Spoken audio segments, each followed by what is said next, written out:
Hey guys, it's Goosebumps Completionist, and today I'm bringing you a book review from Give Yourself Goosebumps. It's book 14, The Creepy Creations of Professor Shock. I immensely enjoyed this book. This book was so much fun. I'm not going to even be around the bush. This book is so much fun. This offers so many different flavors that readers can enjoy. All different types of readers. If you like adventurous stories, if you like nostalgic feeling stories, if you like darker themed stories, off-the-wall creative stories, there's something in this book that you would enjoy. At least one thing. I would honestly say that this is a hidden gem of Give Yourself Goosebumps. Like, for real. I never hear anybody talk about this book. I don't even think I've ever seen anybody post a review about this book. But wow, this is absolutely fantastic. Very exceptional book. So the plot centers around you, because Give Yourself Goosebumps historically gives you the main lead in the story. And you, most of the time, will have people that you interact with or friends that carry with you throughout the story. In this story, you have your two friends who are fraternal twins, Stacy and Jason, and you happen to decide the path you're taking home one day. And you're riding your bikes down this slummish part of the city, and you stumble across this creepy house that has danger signs everywhere, and there's a sign that actually says at the same time, "Come on in." So you guys go in because you want to be, explorers and kind of get, scared and creeped out a little bit. You just want to see what it's all about. And you go into this house. This creepy old man comes out of nowhere, scares everyone. You guys want to leave. And he's like, "Hey, are you guys the cleaning company? I called you and you guys haven't shown up yet, And they said, "No, we're not the cleaning people. We just came in here and we didn't mean to come in. We want to leave." And he tells you that, if you clean his garage for him, he'll give you $50. Except you can't go in this green room in the garage. Now, this green room in the garage, as you'll come to find out when you go down after you agree, okay, so you agreed to clean the garage. But after you agree to do it, you and your friends are just the curious types. So you go into the green door.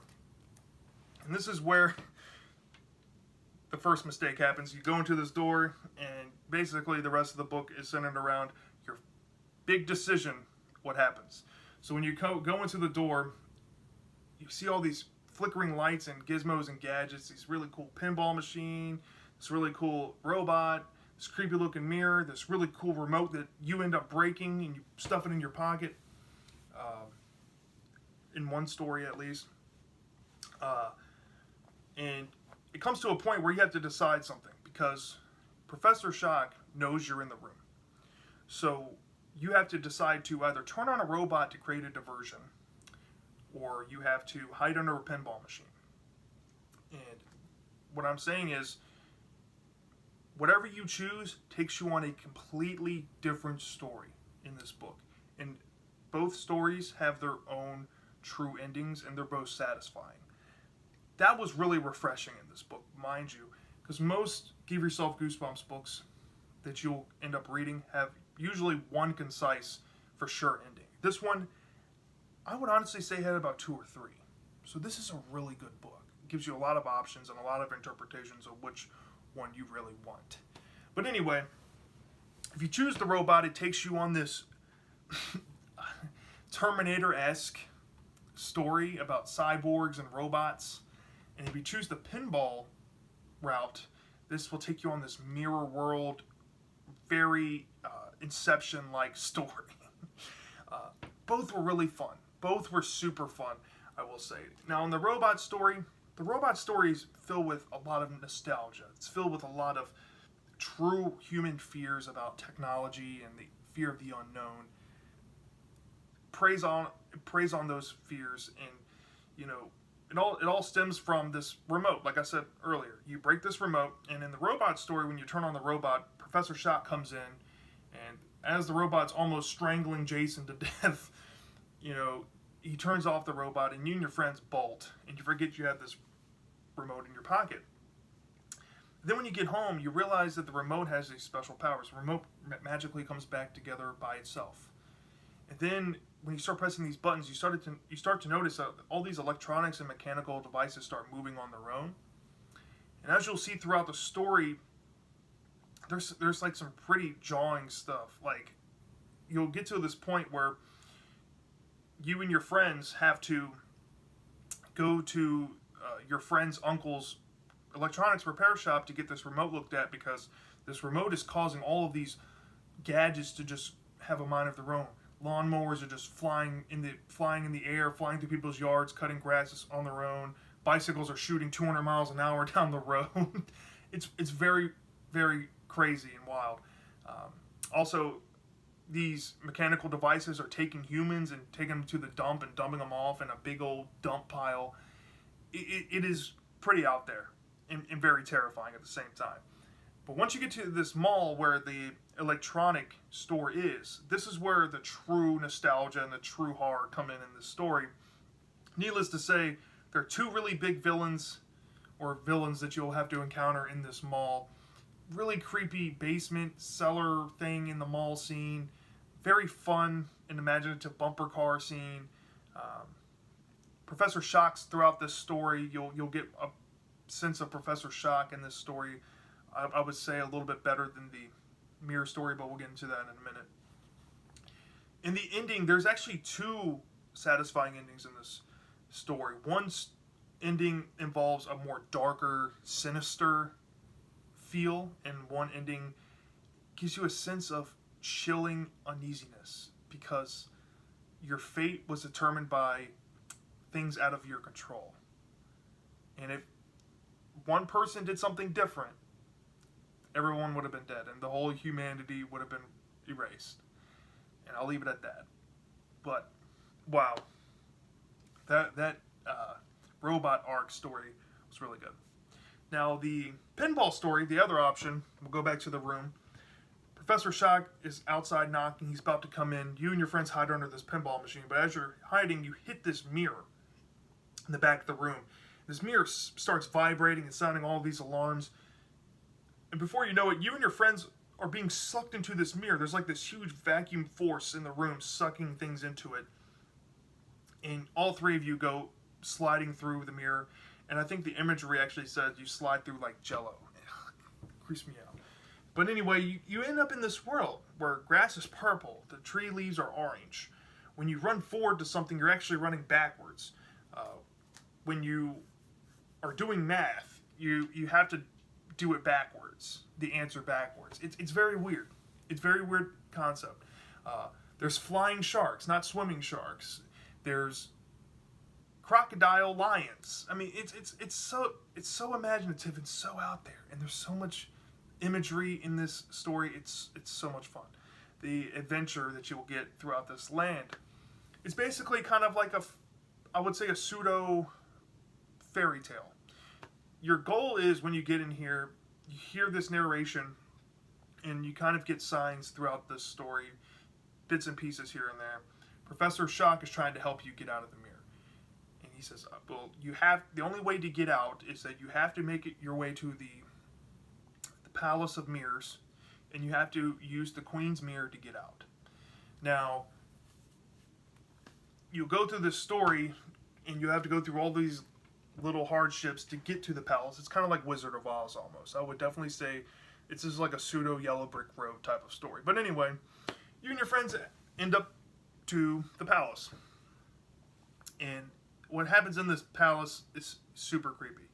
Not to mention, before you get to the palace, you'll deal with this really kooky teacher at the school, like this fun slingshot moment, this really creepy fair with the crocodile lion creature. You're already uneasy. You're already like creeped out with this story by the time you get to the palace. But when you get to the palace, something happens to your friends, and you have to strike a deal with this queen to get to the Queen's Mirror. And just imagining this queen is just, the queen is so ugly, and it just gives me the heebie-jeebies thinking about it. But anyway, you figure out the compromise, and you do the deal with the queen, and the queen lets you use the mirror. Then you and your friends finally, eventually escape.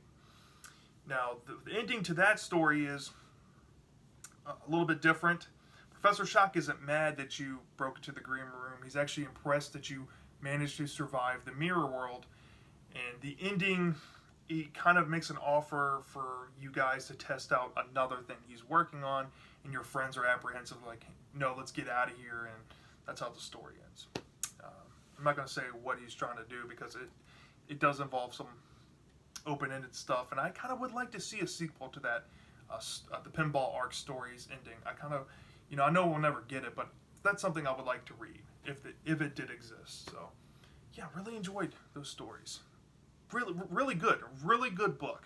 It's so fun. The pros in this book are the imagery and the scenery. I really like how it told basically two separate stories. And they told them with two basically fun and perfect endings for the most part. A lot of standout scenes in this book. The flying sharks were really imaginative. The slingshot, the creepy teacher, the crazy queen, and the creepiness to her. There's a really creepy scene involving Professor Shock appearing in a mirror in the palace as well. That's a creepy scene. Oh, that gets under my skin. In the robot story, dealing with the beings in the mall, that is unnerving. The parking deck scene, really creepy. The streets, there's a arc where you get to ride a bicycle and you discover the dump. That is absolutely terrifying. Absolutely terrifying. There's also a scene where it kind of reveals that everybody that you know is not who they say they are, and all the different endings and the avenues and the possibilities were all fun. I don't think one ending sounded silly to me. I think they all worked fine. I think they all were very entertaining for the most part. I really had no problems with, the endings or anything like that. So, really good book. But I did have one problem, and that's involving the pinball story. The pinball story, there wasn't enough Professor Shock in that story, and that's the one drawback I had. The robot story had good, healthy amounts of Professor Shock. Really got a sense of Professor Shock, his personality and stuff in that arc. But in the other arc, the pinball arc, I feel like that creepiness that worked very well in the robot story was completely absent. I just felt like there needed to be more Professor Shock in the story to add more creepiness to it. And, yeah, so that's my that's my little drawback I have with that pinball story. That's the really only negative I had. Also, another enjoyment I just remembered, this really feels like a Dr. Vink episode from Are You Afraid of the Dark? This seems like this could have been two separate Dr. Vink episodes. And I really enjoyed that. I thought that was really cool and very impressive to pull off. So, yeah, let's get into the ratings. Like I said with the pinball story, lack of Professor Shock, I deducted 0.2 off. Yeah, that was just a little bit of disappointment to me. So, for the most part, I knew I was going to give this book a 4.5 or higher. So, from 0 to 5 stars, I'm going to give this a 4.8 out of 5. Really exceptional book. I would say this is a fun, hidden gem in Give Yourself Goosebumps. Try it out. I think most people would enjoy at least something about this book. Suitable for all ages, 6 or older. So have at it, guys. So, yeah, that's my review of the creepy creations of Professor Shock. Let me know in the comment section if you've read it before. Did you love it or did you hate it? Or if you're excited after watching my review, do you want to pick this up? Do you want to read it? Let me know in the comment section, and I'll see you next time.